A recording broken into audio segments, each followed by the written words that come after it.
ਆਪ ਸਭ ਦਾ ਸਵਾਗਤ ਹੈ ਜਰਮਨ ਸਟੱਡੀ ਚੈਨਲ ਤੇ।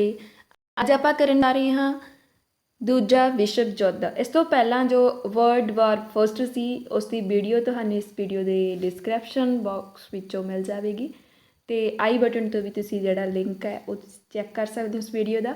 ਸੋ ਸਟਾਰਟ ਕਰਦੇ ਹਾਂ ਆਪਾਂ ਅੱਜ ਦੀ ਵੀਡੀਓ। ਸਭ ਤੋਂ ਪਹਿਲਾਂ ਇਸ ਵੀਡੀਓ ਦੇ ਵਿੱਚ ਕਰਾਇਆ ਜਾਵੇਗਾ ਦੂਸਰੇ ਮਹਾਯੁੱਧ ਦੇ ਕਾਰਨ ਕੀ ਸੀ। ਜਿਵੇਂ ਕਿ ਆਪਾਂ ਜਾਣਦੇ ਹੀ ਹਾਂ ਕਿ ਕੋਈ ਵੀ ਘਟਨਾ ਵਾਪਰਦੀ ਆ ਉਸ ਦੇ ਬੀਜ ਆ ਜਿਹੜੇ ਉਹ ਬੋਏ ਜਾਂਦੇ ਆ ਇਤਿਹਾਸ ਦੇ ਵਿੱਚ, ਪਾਸਟ ਦੇ ਵਿੱਚ ਹੀ। ਸੋ ਪਹਿਲਾ ਵਿਸ਼ਵ ਯੁੱਧ ਹੀ ਸੀਗਾ ਜਿਹੜਾ ਉਹਦੇ ਵਿੱਚ ਹੀ ਉਸ ਤੋਂ ਬਾਅਦ ਹੀ ਆਪਾਂ ਕਹਿ ਲਈਏ ਕਿ ਜਿਹੀਆਂ ਘਟਨਾਵਾਂ ਹੋਈਆਂ ਜਿਸ ਦੇ ਨਤੀਜੇ ਵਜੋਂ ਜਿਹੜਾ ਦੂਸਰਾ ਮਹਾਯੁੱਧ ਹੋਣਾ ਅਨਿਵਾਰੀ ਹੋ ਗਿਆ। ਸਭ ਤੋਂ ਪਹਿਲਾ ਕਾਰਨ ਸੀ ਵਿਸ਼ਵ ਵਿਆਪੀ ਆਰਥਿਕ ਸੰਕਟ। ਸਾਰੀ ਦੁਨੀਆ ਦੇ ਵਿੱਚ ਜਿਹੜਾ ਆਰਥਿਕ ਮੰਦਹਾਲੀ ਦਾ ਜਿਹੜਾ ਦੌਰ ਆ ਉਹ ਸ਼ੁਰੂ ਹੋ ਗਿਆ ਜਦੋਂ ਪਹਿਲਾ ਵਿਸ਼ਵ ਯੁੱਧ ਹੋਇਆ। ਉਸ ਤੋਂ ਬਾਅਦ ਕਿਉਂ ਹੋਇਆ? ਕਿਉਂਕਿ ਆਪਾਂ ਨੂੰ ਪਤਾ ਹੈ ਕਿ ਉਸ ਦੇ ਵਿੱਚ ਬਹੁਤ ਜ਼ਿਆਦਾ ਜਿਹੜਾ ਪੈਸਾ ਸੀਗਾ ਉਹ ਜ਼ਿਆਦਾਤਰ ਜਿਹੜੀ ਰਾਸ਼ਟਰੀ ਆਮਦਨ ਦਾ ਹਿੱਸਾ ਸੀ ਸਾਰੀਆਂ ਕੰਟਰੀਜ਼ ਖਰਚ ਕਦੇ ਤੇ ਕਰਦੀਆਂ ਸੀ ਹਥਿਆਰਾਂ ਦੇ ਉੱਪਰ, ਬੰਬ ਬਣਾਉਣ ਦੇ ਲਈ। ਤਾਂ ਕਰਕੇ ਉੱਥੇ ਕਿਹੜੀ ਚੀਜ਼ ਦਾ ਵਾਧਾ ਹੋਣਾ ਸ਼ੁਰੂ ਹੋ ਗਿਆ, ਆਰਥਿਕ ਮੰਦੀ ਆ ਜਿਹੜੀ ਵੱਖ-ਵੱਖ ਦੇਸ਼ਾਂ ਦੇ ਵਿੱਚ ਆਉਣੀ ਸ਼ੁਰੂ ਹੋ ਗਈ। ਕਈ ਦੇਸ਼ਾਂ ਨੇ ਸੀਗੇ ਜਿਹੜੇ ਆਪਾਂ ਜਾਣਦੇ ਹਾਂ ਕਿ ਕਰੰਸੀ ਆ ਜਿਹੜੀ ਉਹ ਵੀ ਆਪਦੀ ਇਨਕਰੀਜ਼ ਕੀਤੀ, ਪੈਸੇ ਵੀ ਜਿਹੜੀ ਮੁਦਰਾ ਨਵੀਂ ਬਣਾਈ, ਉਹਦੇ ਨਾਲ ਵੀ ਜਿਹੜੀ ਆਰਥਿਕ ਮੰਦਹਾਲੀ ਆ ਜਿਹੜੀ ਉਹਦੇ ਵਿੱਚ ਵਾਧਾ ਹੋਣਾ ਸ਼ੁਰੂ ਹੋ ਗਿਆ। ਸਭ ਤੋਂ ਪਹਿਲਾਂ ਜੇ ਗੱਲ ਕਰੀਏ ਤਾਂ ਇਹਦਾ ਜਨਮ ਹੁੰਦਾ ਗਾ ਅਮਰੀਕਾ ਦੇ ਵਿੱਚ। ਨਿਊਯਾਰਕ ਦੀ ਜਿਹੜੀ ਸਟਾਕ ਮਾਰਕੀਟ ਸੀਗੀ ਉਹਦੇ ਵਿੱਚ ਬਹੁਤ ਜ਼ਿਆਦਾ ਗਿਰਾਵਟ ਆ ਗਈ ਸੀ। ਜਿਹੜੇ ਲੱਖਾਂ ਹੀ ਸ਼ੇਅਰ ਸੀਗੇ ਕੰਪਨੀਜ਼ ਦੇ ਉਹ ਇੱਕ ਦਿਨ 'ਚ ਹੀ ਉਹਨਾਂ ਨੇ ਬਹੁਤ ਹੀ ਘੱਟ ਪੈਸਿਆਂ 'ਤੇ ਜਿਹੜਾ ਆਪਾਂ ਕਹਿ ਦਈਏ ਵੇਚਣੇ ਸ਼ੁਰੂ ਕਰਤੇ। ਜਦੋਂ ਘੱਟ ਪੈਸਿਆਂ 'ਤੇ ਵੇਚਣੇ ਸ਼ੁਰੂ ਕਰਤੇ ਉਹਨਾਂ ਨੇ ਸ਼ੇਅਰ ਆ ਜਿਹੜੇ, ਤਾਂ ਉਹਦੇ ਨਾਲ ਕੀ ਹੋਇਆ, ਉਹਨਾਂ ਦੀ ਜਿਹੜੀ ਵੈਲਿਊ ਆ ਉਹ ਘਟਣੀ ਸ਼ੁਰੂ ਹੋ ਗਈ ਕਿਉਂਕਿ ਉਹ ਬਹੁਤ ਜ਼ਿਆਦਾ ਸਸਤੇ ਸੀ ਅਤੇ ਉਹ ਐਵੇਂ ਹੀ ਗਏ, ਉਹਨਾਂ ਦਾ ਕੋਈ ਵੀ ਯੂਜ਼ ਨਾ ਹੋਇਆ। ਜਿਸ ਕਰਕੇ ਜਿਹੜੀ ਮੰਦਹਾਲੀ ਹੈ ਜਿਹੜੀ ਨਿਊਯਾਰਕ ਦੇ ਵਿੱਚ ਆਉਣੀ ਸ਼ੁਰੂ ਹੋ ਗਈ। ਇਸ ਤੋਂ ਬਿਨਾਂ ਜੇ ਆਪਾਂ ਗੱਲ ਕਰੀਏ ਪ੍ਰੋਡਕਸ਼ਨ ਦੀ, ਚੀਜ਼ਾਂ ਦੀ ਪੈਦਾਵਾਰ ਜਾਂ ਆਪਾਂ ਕਹਿ ਲਈਏ ਨਾ ਪ੍ਰੋਡਿਊਸ ਕਿੰਨੀ ਹੋਏਗੀ ਪ੍ਰੋਡਕਟ, ਤਾਂ ਉਹ ਬਹੁਤ ਜ਼ਿਆਦਾ ਹੋਏ, ਓਵਰ ਪ੍ਰੋਡਕਸ਼ਨ ਹੋ ਗਈ। ਜਦੋਂ ਓਵਰ ਪ੍ਰੋਡਕਸ਼ਨ ਹੋ ਗਈ ਲੋਕਾਂ ਕੋਲ ਇੰਨਾ ਪੈਸਾ ਨਹੀਂ ਸੀਗਾ ਕਿ ਉਹ ਚੀਜ਼ ਆ ਜਿਹੜੀ ਉਹਨੂੰ ਉਹ ਬਾਏ ਕਰ ਸਕਣ, ਉਹਨੂੰ ਖਰੀਦ ਸਕਣ। ਤਾਂ ਜਦੋਂ ਓਵਰ ਪ੍ਰੋਡਕਸ਼ਨ ਦੇ ਨਾਲ ਉਹ ਚੀਜ਼ਾਂ ਨੂੰ ਖਰੀਦ ਨਾ ਸਕੇ ਤਾਂ ਉਹਦੇ ਨਾਲ ਵੀ ਜਿਹੜਿਆਂ ਨੇ ਪ੍ਰੋਡਿਊਸ ਕੀਤਾ ਸੀਗਾ ਤਾਂ ਉਹਨਾਂ ਦੇ ਕੋਲ ਆਰਥਿਕ ਮੰਦਹਾਲੀ ਆਉਣੀ ਲਾਜ਼ਮੀ ਸੀ ਕਿਉਂਕਿ ਉਹਨਾਂ ਨੇ ਪ੍ਰੋਡਕਸ਼ਨ 'ਤੇ ਪੈਸਾ ਲਗਾਤਾ, ਪ੍ਰੋਡਿਊਸ ਕਰਨ 'ਤੇ ਪੈਸਾ ਲਗਾਤਾ, ਪਰ ਉਹਦੀ ਖਪਤ ਆ ਜਿਹੜੀ ਕੰਜੰਪਸ਼ਨ ਆ ਉਹ ਕਿਤੇ ਨਹੀਂ ਹੋਈ। ਸੋ ਓਵਰ ਪ੍ਰੋਡਕਸ਼ਨ ਆ ਜਿਹੜੀ ਇਹ ਵੀ ਇੱਕ ਇਸ ਦਾ ਕਾਰਨ ਸੀ। ਅਗਲੇ 4 ਸਾਲਾਂ 'ਚ 9000 ਤੋਂ ਜਿਹੜੇ ਵੱਧ ਬੈਂਕ ਸੀਗੇ ਉਹ ਬੰਦ ਹੋ ਗਏ। ਜਦੋਂ ਪਹਿਲਾ ਵਿਸ਼ਵ ਯੁੱਧ ਹੋਇਆ ਉਦੋਂ ਬਾਅਦ 4 ਸਾਲਾਂ ਦੇ ਵਿੱਚ 9000 ਤੋਂ ਜਦੋਂ ਵੱਧ ਬੈਂਕ ਆ ਜਿਹੜੇ ਬੰਦ ਹੋ ਗਏ। ਤਾਂ ਜਿਹਦੇ ਨਾਲ ਕਿਉਂ ਹੋਏ? ਕਿਉਂਕਿ ਜਿਹੜੇ ਪੈਸੇ ਹੀ ਨਹੀਂ ਸੀਗਾ ਲੋਕਾਂ ਕੋਲ ਜਾਂ ਰੱਖਣ ਦੇ ਲਈ ਬੈਂਕ ਦੇ ਵਿੱਚ, ਜਾਂ ਬੈਂਕ ਕੋਲ ਨਹੀਂ ਸੀ, ਹੈ ਨਾ। ਤਾਂ ਇਸ ਤਰ੍ਹਾਂ ਜਿਹੜੀ ਇੰਨੀ ਮਾੜੀ ਹਾਲਤ ਪਹਿਲੇ ਵਿਸ਼ਵ ਯੁੱਧ ਤੋਂ ਬਾਅਦ ਹੋ ਚੁੱਕੀ ਸੀ। ਅਤੇ ਜਿਹੜੀ ਲੋਕਾਂ ਨੇ ਬੱਚਤ ਕੀਤੀ ਸੀ ਬੈਂਕਾਂ ਦੇ ਵਿੱਚ, ਜਿਹੜੀ ਉਹਨਾਂ ਨੇ ਬੱਚਤ ਕਰਕੇ ਦੇ ਸੇਵ ਕਰੇ ਹੋਏ ਸੀ ਪੈਸੇ, ਤਾਂ ਉਹ ਪੈਸੇ ਜਦੋਂ ਬੈਂਕ ਬੰਦ ਹੋਣ ਦੇ ਨਾਲ ਉਹਨਾਂ ਦਾ ਸਾਰਾ ਪੈਸਾ ਜਿਹੜਾ ਪਾਣੀ ਦੇ ਵਿੱਚ ਹੀ ਗਿਆ। ਮਤਲਬ ਕਿ ਉਹਨਾਂ ਨੂੰ ਕੋਈ ਫਾਇਦਾ ਨਾ, ਉਹਨਾਂ ਦਾ ਬੈਂਕ ਬੰਦ ਹੋਣ ਦੇ ਨਾਲ ਸਾਰਾ ਪੈਸਾ ਡੁੱਬ ਗਿਆ, ਜਿਹਦੇ ਕਾਰਨ ਆਰਥਿਕ ਜਿਹੜਾ ਸੰਕਟ ਆ ਉਹ ਵਧਣਾ ਸ਼ੁਰੂ ਹੋ ਗਿਆ। 1931 ਜਿਹੜੀ ਇਹ ਮੰਦੀ ਆ, ਆਰਥਿਕ ਮੰਦੀ ਹੈ, ਪੂਰੇ ਯੂਰਪ ਦੇ ਦੇਸ਼ਾਂ ਦੇ ਵਿੱਚ ਫੈਲਣੀ ਸ਼ੁਰੂ ਹੋ ਗਈ। ਯੂਰਪ ਦੇ ਜਿਹੜੇ ਪੂੰਜੀਵਾਦੀ ਦੇਸ਼ ਸੀ ਉਹਨਾਂ ਵਿੱਚ ਵੀ ਇਹ ਫੈਲਣੀ ਸ਼ੁਰੂ ਹੋ ਗਈ ਕਿਉਂਕਿ ਸਾਰੇ ਜਿਹੜੇ ਜੁੜੇ ਹੋਏ ਸੀਗੇ ਦੇਸ਼ ਵੱਖ-ਵੱਖ, ਉਹ ਕਿਹਦੇ ਨਾਲ ਜੁੜੇ ਸੀ? ਜਿਹੜੀਆਂ ਅਮਰੀਕੀ ਬੈਂਕਾਂ ਸੀ ਉਹਨਾਂ ਦੇ ਨਾਲ ਜੁੜੇ ਹੋਏ ਸੀ, ਜਿਹਦੇ ਨਾਲ ਜਿਹੜੇ ਵੱਖ-ਵੱਖ ਯੂਰਪੀਅਨ ਦੇਸ਼ ਆ ਜਿਹੜੇ ਪ੍ਰਭਾਵਿਤ ਹੋਏ। ਕਿਉਂਕਿ ਅਮਰੀਕਾ 'ਚ ਜਿਹੜੀ ਆਰਥਿਕ ਮੰਦਹਾਲੀ ਦਾ ਦੌਰ ਸ਼ੁਰੂ ਹੋਇਆ ਸੀ ਨਿਊਯਾਰਕ ਸ਼ਹਿਰ ਦੇ ਵਿੱਚ, ਜਿਸ ਦੇ ਕਾਰਨ ਕਈ ਮਤਲਬ ਕਿ ਆਪਾਂ ਕਹੀਏ 9000 ਜਿਹੜੀਆਂ ਬੈਂਕਾਂ ਬੰਦ ਹੋ ਗਈਆਂ ਸੀ। ਸੋ ਇਹ ਕਾਰਨ ਸੀਗਾ ਦੂਜੇ ਵਿਸ਼ਵ ਯੁੱਧ ਦਾ ਪਹਿਲਾ ਕਾਰਨ ਆਰਥਿਕ ਮੰਦਹਾਲੀ। ਅਤੇ ਇਸ ਤਰ੍ਹਾਂ ਜਿਹੜੀ ਇਹ ਆਰਥਿਕ ਮੰਦਹਾਲੀ ਵੱਖ-ਵੱਖ ਦੇਸ਼ਾਂ ਦੇ ਵਿੱਚ ਫੈਲ ਗਈ। ਸੋਵੀਅਤ ਸੰਘ ਦਾ ਉਦੈ। ਸੋਵੀਅਤ ਸੰਘ ਦਾ ਜਦੋਂ ਉਦੈ ਹੋਇਆ, ਆਪਾਂ ਪਹਿਲੇ ਵਿਸ਼ਵ ਯੁੱਧ ਵਾਲੇ ਵਿੱਚ ਕਰਿਆ ਲੈਸਨ ਦੇ ਵਿੱਚ, ਉਸ ਦੇ ਵਿੱਚ ਵੀ ਦੱਸਿਆ ਗਿਆ ਸੀ ਕਿ ਜਿਹੜਾ ਰੂਸ ਸੀਗਾ ਉਹਦੇ ਵਿੱਚ ਕ੍ਰਾਂਤੀ ਹੋ ਗਈ ਸੀ ਕਿਉਂਕਿ ਜਿਹੜੇ ਰੂਸ ਦੇ ਸ਼ਾਸਕ ਸੀਗੇ, ਸਮਰਾਟ ਸੀ, ਉਹਨਾਂ ਨੇ ਕੀ ਕੀਤਾ ਸੀ, ਸਾਰਾ ਪੈਸਾ ਸੀਗਾ ਜਿਹੜਾ ਉਹ ਹਥਿਆਰਾਂ 'ਤੇ ਲਾਉਣਾ ਸ਼ੁਰੂ ਕਰਤਾ। ਅਤੇ ਜਿਹੜੇ ਲੋਕ ਸੀਗੇ ਜਦੋਂ ਉਹਨਾਂ ਨੇ ਆਰਥਿਕ ਮੰਦੀ ਨੂੰ ਫੇਸ ਕੀਤਾ ਤਾਂ ਉਹਨਾਂ ਨੇ ਆਪਦੇ ਦੇਸ਼ ਦੇ ਵਿੱਚ ਹੀ ਕ੍ਰਾਂਤੀ ਸ਼ੁਰੂ ਕਰ ਦਿੱਤੀ ਸੀ, ਜਿਸ ਦੇ ਕਾਰਨ ਜਿਹੜਾ ਰੂਸ ਆ ਉਹ ਪਹਿਲੇ ਵਿਸ਼ਵ ਯੁੱਧ ਤੋਂ ਪਾਸੇ ਹਟ ਗਿਆ ਸੀ ਅਤੇ ਉਹਨੇ ਸੋਵੀਅਤ ਸੰਘ ਆ ਜਿਹੜਾ ਉੱਥੇ ਉਹਦਾ ਉਦੈ ਹੋਇਆ, ਜਿਸ ਦੇ ਕਰਕੇ ਸੋਵੀਅਤ ਸੰਘ ਆ ਜਿਹੜਾ ਆਪਾਂ ਕਹਿ ਦਈਏ ਉਹਦਾ ਗਠਨ ਬਾਅਦ 'ਚ ਹੀ ਹੋ ਗਿਆ ਸੀਗਾ ਪਹਿਲੇ ਵਿਸ਼ਵ ਯੁੱਧ ਤੋਂ ਬਾਅਦ। ਜਦੋਂ ਉਹ ਅਲੱਗ ਹੋ ਗਿਆ ਬਾਕੀ ਦੇਸ਼ਾਂ ਨੂੰ, ਯੁੱਧ ਤੋਂ ਬਾਹਰ ਹੋ ਗਿਆ, ਤਾਂ ਬਾਕੀ ਜਿਹੜੇ ਯੂਰਪੀਅਨ ਕੰਟਰੀਜ਼ ਸੀ ਉਹਦੇ ਨਾਲ ਖਾਰ ਖਾਣੀ ਸ਼ੁਰੂ ਕਰ ਦਿੱਤੀ। ਕਿਉਂਕਿ ਜਿਹੜਾ ਇੱਕੋ ਇੱਕ ਸੋਵੀਅਤ ਸੰਘ ਅਜਿਹਾ ਰਾਸ਼ਟਰ ਸੀ ਜੋ ਕਿ 1922 ਤੋਂ 1933 ਦੇ ਵਿੱਚ ਆਰਥਿਕ ਸੰਕਟ ਤੋਂ ਪ੍ਰਭਾਵਿਤ ਸੀ। ਬਿਲਕੁਲ ਪ੍ਰਭਾਵ ਨਹੀਂ ਪਿਆ ਸੀ, ਕਿਉਂਕਿ ਉਹਨੇ ਸਾਰਾ ਫੋਕਸ ਆਪਦਾ ਦੇਸ਼ ਦੀ ਜਿਹੜੇ ਆਪਾਂ ਕਹਿ ਲਈਏ ਆਰਥਿਕ ਹਾਲਤ ਸੁਧਾਰਨ 'ਤੇ ਲਗਾਉਣਾ ਸ਼ੁਰੂ ਕਰ ਦਿੱਤਾ ਸੀ। ਆਫਟਰ ਦਾ ਫਸਟ ਵਰਲਡ ਵਾਰ 1922 ਦੇ ਵਿੱਚ ਕਈ ਜਿਹੜੇ ਗਣਰਾਜਾਂ ਦਾ ਇੱਕ ਸੰਘ ਸੋਵੀਅਤ ਸਮਾਜਵਾਦੀ ਗਣਤੰਤਰ ਸੰਘ ਆ ਜਿਹੜਾ ਇਹ ਹੋਂਦ ਵਿੱਚ ਆਇਆ ਸੀ। ਸੋਵੀਅਤ ਸਮਾਜਵਾਦੀ ਗਣਤੰਤਰ ਸੰਘ ਬਾਅਦ 'ਚ ਸੋਵੀਅਤ ਸਮਾਜਵਾਦੀ ਗਣਤੰਤਰ ਜਿਹੜਾ ਇਹਦੀ ਸੰਖਿਆ ਸੀ, ਇਹਦੇ ਵਿੱਚ ਵੱਖ-ਵੱਖ ਜਿਹੜੇ ਦੇਸ਼ ਸੀ ਉਹ ਸ਼ਾਮਲ ਹੋਣੇ ਲੱਗ ਗਏ, ਜਿਹਦੇ ਕਰਕੇ 15 ਤੱਕ ਹੋ ਗਏ। ਵੱਖ-ਵੱਖ ਜਿਹੜੇ ਗਣਤੰਤਰੀ ਦੇਸ਼ ਸੀਗੇ ਜਿਹੜੇ ਚਾਹੁੰਦੇ ਸੀ ਕਿ ਵੀ ਅਸੀਂ ਕਿਸੇ ਦੇ ਅਧੀਨ ਨਹੀਂ ਰਹਿਣਾ, ਹੈ ਨਾ, ਗੁਲਾਮੀ ਨਹੀਂ ਕਰਨੀ, ਤਾਂ ਉਹ ਅਜਿਹੇ ਦੇਸ਼ਾਂ ਦੀ ਗਿਣਤੀ 15 ਤੱਕ ਪਹੁੰਚ ਗਈ ਸੀ, ਜਿਨ੍ਹਾਂ ਨੂੰ ਸੋਵੀਅਤ ਸਮਾਜਵਾਦੀ ਗਣਤੰਤਰ ਦਾ ਨਾਮ ਦਿੱਤਾ ਗਿਆ। ਯੂਰਪੀਅਨ ਸ਼ਕਤੀਆਂ ਨੇ ਸੋਵੀਅਤ ਸੰਘ ਸੀਗਾ ਜਿਹੜਾ ਇਹਨੂੰ ਮਾਨਤਾ ਨਾ ਦਿੱਤੀ, ਕਿ ਆਪਾਂ ਨੂੰ ਰੀਜ਼ਨ ਪਤਾ ਹੀ ਹੈ, ਕਿਉਂਕਿ ਇੱਕ ਆਰਥਿਕ ਤੌਰ 'ਤੇ ਵਧੀਆ ਸੀਗਾ ਰੂਸ ਆ ਜਿਹੜਾ, ਅਤੇ ਬਾਕੀ ਇਹਨੇ ਕਿਸੇ ਦੇ ਨਾਲ ਆਪਾਂ ਕਹਿ ਦਈਏ ਕੋਈ ਵੀ ਉਸ ਤੋਂ ਬਾਅਦ ਕੋਈ ਵੀ ਪੰਗਾ ਜਿਹੜਾ ਉਹ ਨਾ ਲਿਆ, ਜਿਸ ਦੇ ਕਾਰਨ ਜਿਹੜੀਆਂ ਯੂਰਪੀਅਨ ਸ਼ਕਤੀਆਂ ਸੀਗੀਆਂ ਇਹਦੇ ਨਾਲ ਖਾਰ ਖਾਂਦੀਆਂ ਸੀ। ਹੌਲੀ ਹੌਲੀ ਉਹਨਾਂ ਨੇ ਇਹਨੂੰ ਮਾਨਤਾ ਦੇ ਦਿੱਤੀ। ਇਸ ਤੋਂ ਬਿਨਾਂ ਜਿਹੜਾ ਸੋਵੀਅਤ ਸੰਘ ਆ ਇਸ ਨੂੰ 1934 'ਚ ਰਾਸ਼ਟਰ ਸੰਘ ਦਾ ਮੈਂਬਰ ਵੀ ਮੰਨ ਲਿਆ, ਰਾਸ਼ਟਰ ਸੰਘ ਦਾ ਮੈਂਬਰ ਮੰਨ ਤਾਂ ਲਿਆ, ਪਰ ਉਹਨਾਂ ਦੀ ਜਿਹੜੀ ਦੁਸ਼ਮਣੀ ਆਪਸ ਵਿੱਚ ਯੂਰਪੀਅਨ ਕੰਟਰੀਜ਼ ਦੀ ਸੋਵੀਅਤ ਸੰਘ ਦੇ ਨਾਲ ਉਹ ਜਿਉਂ ਦੀ ਤਿਉਂ ਹੀ ਰਹੀ। ਸੋਵੀਅਤ ਸੰਘ ਸਵਾਧੀਨਤਾ ਅੰਦੋਲਨ ਸੀਗੇ ਜਿਹੜੇ ਕੰਟਰੀਜ਼ ਹੁੰਦੀਆਂ ਸੀਗੀਆਂ, ਜਾਂ ਆਪਾਂ ਕਹਿ ਲਈਏ ਨਾ ਕੋਈ ਵੀ ਚਾਹੁੰਦੀ ਸੀ ਕਿ ਵੀ ਅਸੀਂ ਗੁਲਾਮੀ ਆ ਉਹ ਨਹੀਂ ਕਰਨੀ ਕੰਟਰੀ, ਠੀਕ ਹੈ, ਤਾਂ ਆਪਣਾ ਜਿਹੜਾ ਸਾਮਰਾਜ ਲਿਆਉਣਾ ਚਾਹੁੰਦੇ ਸੀਗੇ, ਸਵੈ ਸਾਮਰਾਜ ਦੀ ਜਿਹੜੀ ਸਥਾਪਨਾ ਕਰਨੀ ਚਾਹੁੰਦੇ ਸੀ, ਉਹਨਾਂ ਅੰਦੋਲਨਾਂ ਨੂੰ ਇਹਨਾਂ ਨੇ ਕੀ ਦਿੱਤੀ ਸੀ, ਸਪੋਰਟ ਦਿੱਤੀ ਸੀ ਸੋਵੀਅਤ ਸੰਘ ਨੇ, ਤਾਂ ਜੋ ਜਿਹੜੇ ਵੱਖ-ਵੱਖ ਕੰਟਰੀਜ਼ ਨੇ ਉਹ ਕੀ ਹੋ ਸਕਣ, ਆਜ਼ਾਦ ਹੋ ਸਕਣ। ਜਿਹੜੇ ਪੱਛਮੀ ਦੇਸ਼ ਸੀ ਉਹਨਾਂ ਨੇ ਫਾਸੀਵਾਦੀ ਪ੍ਰਤੀ ਤੁਸ਼ਟੀਕਰਨ ਦੀ ਨੀਤੀ ਅਪਣਾਈ ਸੀ, ਜਿਸ ਦੇ ਬਾਰੇ ਆਪਾਂ ਗੱਲ ਕਰਾਂਗੇ ਅੱਗੇ ਪੁਆਇੰਟਸ ਦੇ ਵਿੱਚ ਵੀ ਤੁਸ਼ਟੀਕਰਨ ਦੀ ਅਸਲ ਵਿੱਚ ਨੀਤੀ ਹੁੰਦੀ ਕੀ ਆ। ਏਸ਼ੀਆ ਅਤੇ ਅਫਰੀਕਾ ਦਾ ਰਾਸ਼ਟਰਵਾਦੀ ਅੰਦੋਲਨ, ਇਹਦੇ ਵਿੱਚ ਜਿਹੜੇ ਏਸ਼ੀਆ ਦੇ ਖੇਤਰ ਸੀ ਜਾਂ ਅਫਰੀਕਾ ਦੇ ਖੇਤਰ ਸੀ ਇਹਨਾਂ ਦੇ ਵਿੱਚ ਵੱਖ-ਵੱਖ ਰਾਸ਼ਟਰੀ ਅੰਦੋਲਨ ਚੱਲ ਰਹੇ ਸੀ, ਕਿਉਂਕਿ ਜਿਹੜੇ ਇਹ ਦੇਸ਼ ਸੀਗੇ ਬਸਤੀਵਾਦੀ ਦੇਸ਼ ਸੀ, ਗੁਲਾਮੀ ਦੀਆਂ ਜੰਜੀਰਾਂ ਦੇ ਵਿੱਚ ਜਕੜੇ ਹੋਏ ਸੀ, ਜਿਵੇਂ ਭਾਰਤ, ਈਰਾਨ, ਅਫਗਾਨਿਸਤਾਨ, ਮਿਸਰ, ਤੁਰਕੀ, ਚੀਨ, ਇਹਨਾਂ ਦੇ ਵਿੱਚ ਵੱਖ-ਵੱਖ ਜਿਹੜੇ ਅੰਦੋਲਨ ਆ ਉਹ ਸ਼ੁਰੂ ਹੋ ਗਏ। ਨੈਕਸਟ ਫੋਰਥ ਜਿਹੜਾ ਕਾਰਨ ਹੈ ਜੀ ਉਹ ਹੈ ਫਾਸੀਵਾਦੀ ਸ਼ਕਤੀਆਂ ਦਾ ਜੇਤੂ ਯੁੱਧ ਅਤੇ ਪੱਛਮੀ ਦੇਸ਼ਾਂ ਦੀ ਤੁਸ਼ਟੀਕਰਨ ਦੀ ਨੀਤੀ।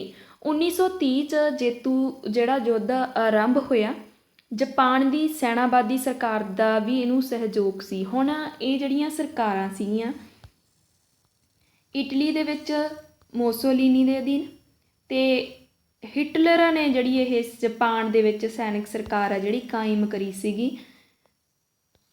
ਜੇ ਆਪਾਂ ਬਹੁਤ ਵਧੀਆ ਤਰੀਕੇ ਨਾਲ ਸਾਰੇ ਹਿਟਲਰ ਨੂੰ ਜਾਣਦੇ ਹਾਂ ਕਿ ਕਿਸ ਤਰ੍ਹਾਂ ਉਸਨੇ ਸਖਤੀ ਹੈ ਜਿਹੜੀ ਕੁਚਲੀ ਸੀਗੀ।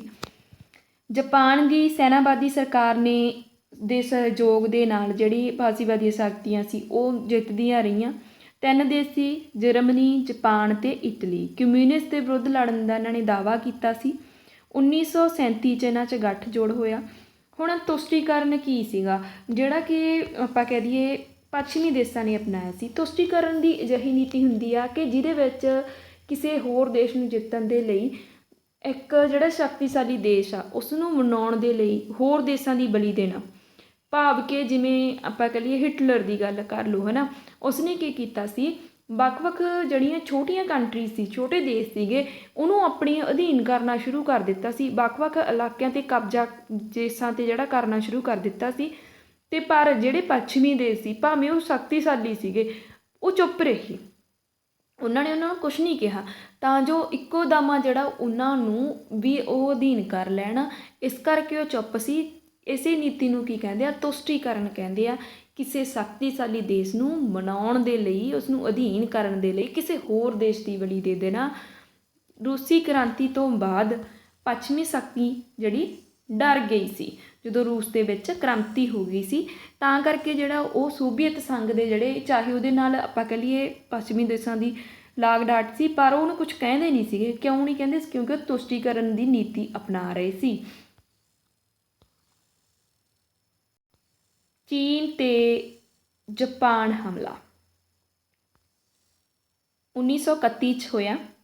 ਚੀਨ ਉੱਪਰ ਜਾਪਾਨ ਨੇ ਜਿਹੜਾ ਹਮਲਾ ਕੀਤਾ, ਚੌਥਾ ਕਾਰਨ ਸੀ ਚੀਨ ਦਾ ਉੱਤਰ ਪੂਰਬੀ ਇਲਾਕਾ ਸੀ ਮਨਚੂਰੀਆ, ਉਹਦੇ ਵਿੱਚ ਰੇਲਵੇ ਲਾਈਨ ਨਾਲ ਸੰਬੰਧਿਤ ਜਿਹੜੇ ਇਹ ਵਾਦ ਵਿਵਾਦ ਹੋਇਆ ਸੀ, ਜਿਹਦੇ ਉੱਪਰ ਜਿਹੜਾ ਜਾਪਾਨ ਆ ਉਹ ਕਬਜ਼ਾ ਕਰਨਾ ਚਾਹੁੰਦਾ ਸੀ।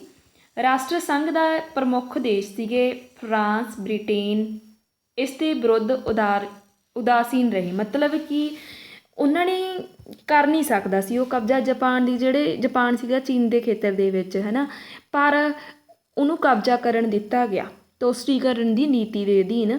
ਜਿਹੜੇ ਫਰਾਂਸ, ਬ੍ਰਿਟੇਨ ਸੀਗੇ ਇਹ ਚੁੱਪ ਰਹੇ, ਰਾਸ਼ਟਰ ਸੰਘ ਦੇ ਦੇਸ਼ ਸੀ, ਪ੍ਰਮੁੱਖ ਦੇਸ਼ ਸੀ ਉਸ ਸਮੇਂ, ਅਤੇ ਪਰ ਇਹਨਾਂ ਨੇ ਕੁਝ ਨਹੀਂ ਕਿਹਾ ਵੀ ਤੂੰ ਕਿਉਂ ਕਬਜ਼ਾ ਕੀਤਾ, ਜਾਂ ਉਹਨਾਂ ਨੇ ਉਹਨੂੰ ਸਹਿਯੋਗ ਦੇਣਾ, ਚੀਨ ਨੂੰ ਬਿਲਕੁਲ ਕੋਈ ਸਹਿਯੋਗ ਨਾ ਦਿੱਤਾ, ਬਿਲਕੁਲ ਚੁੱਪ ਰਹੇ, ਕਿਉਂਕਿ ਇਹ ਤੁਸ਼ਟੀਕਰਨ ਦੀ ਨੀਤੀ ਅਪਣਾ ਰਹੇ ਸੀ। ਜਾਪਾਨ ਨੇ 1933 ਵਿੱਚ ਜਿਹੜਾ ਹੁਣ ਜਾਪਾਨ ਆ ਉਹ ਰਾਸ਼ਟਰ ਸੰਘ ਤੋਂ ਵੀ ਅਲੱਗ ਹੋ ਜਾਂਦਾ, ਚਾਹੇ ਉਹ ਜਿਹੜਾ ਮਨਚੂਰੀਆ ਦੇ ਇਲਾਕੇ ਨੂੰ ਆਪਦੇ ਅਧੀਨ ਕਰ ਲੈਂਦਾ। ਜਰਮਨੀ 'ਚ ਸੈਨਾਵਾਦ ਇੱਕ ਪੰਜਵਾਂ ਕਾਰਨ ਸੀ। ਹਿਟਲਰ ਨੇ ਸੈਨਾ ਨੂੰ ਗਠਨ ਕੀਤਾ। ਜਿਹੜਾ ਹੁਣ ਜਰਮਨੀ ਸੀ, ਪਹਿਲੇ ਮਹਾਂਯੁੱਧ ਤੋਂ ਬਾਅਦ ਇਸ ਦੇ ਉੱਪਰ ਬਹੁਤ ਜ਼ਿਆਦਾ ਪਾਬੰਦੀਆਂ ਲੱਗ ਚੁੱਕੀਆਂ ਸੀ ਵਰਸਾਏ ਦੀ ਸੰਧੀ ਦੇ ਦੁਆਰਾ, ਪਰ ਇਹਨੇ ਕੀ ਕੀਤਾ, ਹਿਟਲਰ ਨੇ ਮੁੜ ਤੋਂ, ਕਿਉਂਕਿ ਉਹਦੇ ਵਿੱਚ ਕਿਹਾ ਗਿਆ ਸੀ 1 ਲੱਖ ਤੋਂ ਵੱਧ ਸੈਨਾ ਨਹੀਂ ਰੱਖ ਸਕਦਾ ਜਰਮਨੀ, ਪਰ ਜਿਹੜਾ ਹਿਟਲਰ ਸੀ ਉਹਨੇ ਕੀ ਕੀਤਾ, ਸੈਨਾ ਨੂੰ ਇਕੱਠਾ ਕਰਨਾ ਸ਼ੁਰੂ ਕਰ ਦਿੱਤਾ। ਵਰਸਾਏ ਦੀ ਸੰਧੀ ਦੇ ਅਨੁਸਾਰ ਫਰਾਂਸ ਦੀ ਜਿਹੜੀ ਸੀਮਾ ਸੀ ਰਾਈਨ ਲੈਂਡ ਖੇਤਰ ਦੇ ਸੈਨਾ ਵਿਹੀਨ ਸੀ, ਉੱਥੇ ਕੋਈ ਵੀ ਮਤਲਬ ਕਿ ਸੈਨਾ ਨਹੀਂ ਰੱਖ ਸਕਦਾ ਸੀ, ਪਰ ਇਹਨੇ ਉੱਥੇ ਵੀ ਕੀ ਕਰ ਦਿੱਤਾ, ਉਹਨੂੰ ਸੈਨਾ ਵਿਹੀਨ ਕੀਤਾ ਗਿਆ ਸੀ ਰਾਈਨਲੈਂਡ ਨੂੰ, ਪਰ ਹਿਟਲਰ ਨੇ ਸੈਨਾ ਦਾ ਗਠਨ ਕਰਨਾ ਸ਼ੁਰੂ ਕਰ ਦਿੱਤਾ ਉੱਥੇ ਵੀ। ਕਿਉਂ? ਕਿਉਂਕਿ ਉੱਥੇ ਰਾਈਨਲੈਂਡ ਖੇਤਰ 'ਤੇ ਕਿਉਂ ਕਬਜ਼ਾ ਕਰਨਾ ਚਾਹੁੰਦੇ, ਕੋਲਾ ਖੇਤਰ ਸੀ, ਉੱਥੇ ਬਹੁਤ ਜ਼ਿਆਦਾ ਕੋਲਾ ਪਾਇਆ ਜਾਂਦਾ ਸੀ। 1937 ਸੰਧੀ ਦੀ ਉਲੰਘਣਾ, ਸੈਨਾ ਜਮ੍ਹਾਂ ਕਰਨ ਲੱਗ ਗਿਆ ਇਹ, ਅਤੇ ਜਿਸ ਕਰਕੇ ਜਿਹੜਾ ਇਹ ਯੁੱਧ ਹੋਣਾ ਅਨਿਵਾਰੀ ਹੋ ਗਿਆ। ਇਥੋਪੀਆ 'ਤੇ ਇਟਲੀ ਦਾ ਹਮਲਾ 1935 'ਚ ਇਟਲੀ ਨੇ ਇਥੋਪੀਆ 'ਤੇ ਹਮਲਾ ਕੀਤਾ ਅਤੇ 1936 ਦੇ ਵਿੱਚ ਉਸਨੂੰ ਜਿੱਤ ਲਿਆ। ਇਹ ਵੀ ਇੱਕ ਦੂਸਰੇ ਵਿਸ਼ਵ ਯੁੱਧ ਦਾ ਕਾਰਨ ਸੀ। 7ਵਾਂ ਰੀਜ਼ਨ ਸੀ ਜੀ ਸਪੇਨ ਦਾ ਘਰੇਲੂ ਗ੍ਰਹਿ ਯੁੱਧ, ਅਤੇ ਇੱਥੇ ਮੈਂ ਇੱਕ ਅਰਜੁਨ ਦੇਵ ਰਾਈਟਰ ਦਾ ਨਾਮ ਲਿਖਿਆ ਹੋਇਆ। ਕੁਝ ਬੱਚੇ ਜਿਨ੍ਹਾਂ ਨੇ ਬਰਡ ਦੀ ਹਿਸਟਰੀ ਪੜ੍ਹਨੀ ਹੈ ਤਾਂ ਸਭ ਤੋਂ ਬੈਸਟ ਬੁੱਕਸ ਨੇ ਉਹਨਾਂ ਦੀਆਂ ਅਰਜੁਨ ਦੇਵ ਦੀਆਂ, ਤਾਂ ਤੁਸੀਂ ਉਹ ਬਾਈ ਕਰ ਸਕਦੇ ਹੋ। ਹਾਂਜੀ, 7ਵਾਂ ਕਾਰਨ ਹੈ ਸਪੇਨ ਦਾ ਘਰੇਲੂ ਯੁੱਧ। 1931 'ਚ ਸਪੇਨ ਗਣਤੰਤਰ ਦੇਸ਼ ਆ ਜਿਹੜਾ ਬਣ ਗਿਆ। 1937 'ਚ ਜਨ ਮੋਰਚਾ ਦੀ ਸਰਕਾਰ ਬਣੀ, ਜਿਸ ਦੇ ਵਿੱਚ ਸਮਾਜਵਾਦੀ, ਕਮਿਊਨਿਸਟ ਅਤੇ ਦੂਸਰੀ ਲੋਕਤੰਤਰ ਅਤੇ ਫਾਸੀਵਾਦੀ ਵਿਰੋਧੀ ਪਾਰਟੀਆਂ ਸ਼ਾਮਲ ਸੀ। 1931 ਦੇ ਵਿੱਚ ਸਪੇਨ ਦੇ ਵਿੱਚ ਜਦੋਂ ਆਪਦੇ ਹਾਲਾਤ ਸੀਗੇ ਉਹਨਾਂ ਦੀ ਦੇਸ਼ ਦੇ ਜਿਹੜੇ ਮਾੜੇ ਹੋਣ ਲੱਗ ਗਏ ਨਾ ਆਰਥਿਕ ਤੌਰ 'ਤੇ, ਤਾਂ ਉੱਥੇ ਵੀ ਰੂਸ ਦੇ ਵਾਂਗ ਹੀ ਘਰੇਲੂ ਯੁੱਧ ਆ ਜਿਹੜਾ ਸ਼ੁਰੂ ਹੋ ਜਾਂਦਾ, ਅਤੇ ਉੱਥੇ ਗਣਤੰਤਰ ਆ ਜਿਹੜਾ ਉਹ ਸਰਕਾਰਾਂ ਦੀਆਂ, ਅਤੇ 1936 ਦੇ ਵਿੱਚ ਜਿਹੜਾ ਖਤਮ ਕਰਕੇ ਗਣਤੰਤਰ 1937 ਵਿੱਚ ਜਨ ਮੋਰਚਾ ਦੀ ਜਿਹੜੀ ਸਰਕਾਰ ਆ ਉੱਥੇ ਕਾਇਮ ਹੋ ਜਾਂਦੀ ਆ। ਅਤੇ ਉੱਥੇ ਜੀ ਜਨਰਲ ਫਰਾਂਕੋ ਦੇ ਨਾਲ ਸੈਨਾ ਦਾ ਵਿਦਰੋਹ ਹੋਇਆ ਸੀ। ਜਰਮਨੀ ਪਲੱਸ ਇਟਲੀ ਦਾ ਸਮਰਥਨ ਮਿਲਿਆ ਇਹਨੂੰ, ਸਪੇਨ ਨੂੰ। ਬ੍ਰਿਟੇਨ ਅਤੇ ਜਿਹੜਾ ਫਰਾਂਸ ਆ ਉਹ ਇੱਥੇ ਵੀ ਜਦੋਂ ਸਪੇਨ ਦੇ ਵਿੱਚ ਘਰੇਲੂ ਯੁੱਧ ਹੁੰਦਾ ਚੁੱਪ ਰਹਿੰਦੇ ਨੇ, ਅਤੇ ਸਪੇਨ ਨੂੰ ਸਪੋਰਟ ਕੀਤੀ ਸੀ ਜਰਮਨੀ ਅਤੇ ਇਟਲੀ ਨੇ। 1939 'ਚ ਗਣਤੰਤਰ ਆ ਜਿਹੜਾ ਖ਼ਤਮ ਕਰਕੇ ਇੱਥੇ ਬਿਲਕੁਲ ਹੀ ਸੈਨਾਵਾਦ ਆ ਜਿਹੜਾ ਉਹ ਸ਼ੁਰੂ ਕਰ ਦਿੱਤਾ ਜਾਂਦਾ, ਸੈਨਾਵਾਦ ਆ ਜਿਹੜੀ ਕਾਇਮ ਕਰ ਦਿੱਤੀ ਜਾਂਦੀ ਆ। 8ਵਾਂ ਕਾਰਨ ਹੈ ਮਿਊਨਿਕ ਸਮਝੌਤਾ। ਤੁਸ਼ਟੀਕਰਨ ਦਾ ਜਿਹੜਾ ਆਖਰੀ ਯਤਨ ਸੀ ਉਹ ਮਿਊਨਿਕ ਸਮਝੌਤੇ ਦੇ ਵਿੱਚ ਸ਼ੋਅ ਹੋਇਆ। ਹਿਟਲਰ ਨੇ ਚੈਕਸਲੋਵਾਕੀਆ ਦਾ ਜਿਹੜਾ ਇੱਕ ਭਾਗ ਸੀ ਸੁਦੇਤਨਲੈਂਡ, ਉਹ 'ਤੇ ਕਬਜ਼ਾ ਕਰ ਲਿਆ ਹਿਟਲਰ ਨੇ ਚੈਕਸਲੋਵਾਕੀਆ ਦੇ, ਜਿੱਥੇ ਜਰਮਨ ਜਨਸੰਖਿਆ ਸੀ। ਕਿਉਂ ਕੀਤਾ ਸੀ? ਕਿਉਂਕਿ ਉੱਥੇ ਜਰਮਨੀ ਦੇ ਲੋਕ ਰਹਿੰਦੇ ਸੀ ਤਾਂ ਕਰ ਲਿਆ ਸੀ। ਹੁਣ ਚੈਕਸਲੋਵਾਕੀਆ ਆਪਾਂ ਪੜ੍ਹ ਚੁੱਕੇ ਆ, ਕਿੱਥੋਂ ਦਾ ਇਲਾਕਾ ਸੀਗਾ ਉਹ ਤੁਸੀਂ ਕਮੈਂਟ ਬਾਕਸ ਦੇ ਵਿੱਚ ਮੈਂਸ਼ਨ ਕਰ ਦੇਣਾ। ਦੁਨੀਆ ਦਾ ਵੱਡਾ ਸ਼ਸਤਰ ਨਿਰਮਾਣ ਦਾ ਕਾਰਖਾਨਾ ਵੀ ਇੱਥੇ ਹੀ ਸੀਗਾ, ਕਿੱਥੇ ਸੁਦੇਤਨਲੈਂਡ ਦੇ ਵਿੱਚ, ਜਿੱਥੇ ਕਿ ਸਭ ਤੋਂ ਵੱਧ ਜਿਹੜੇ ਹਥਿਆਰ ਆ ਉਹ ਬਣਾਏ ਜਾਂਦੇ ਸੀ ਜਿਸ ਕਰਕੇ ਹਿਟਲਰ ਨੇ ਸੁਡੈਤਨਲੈਂਡ ਸੀ ਜਿਹੜੀ ਉਹਦੇ ਉੱਤੇ ਕਬਜ਼ਾ ਕਰ ਲਿਆ ਸੀ।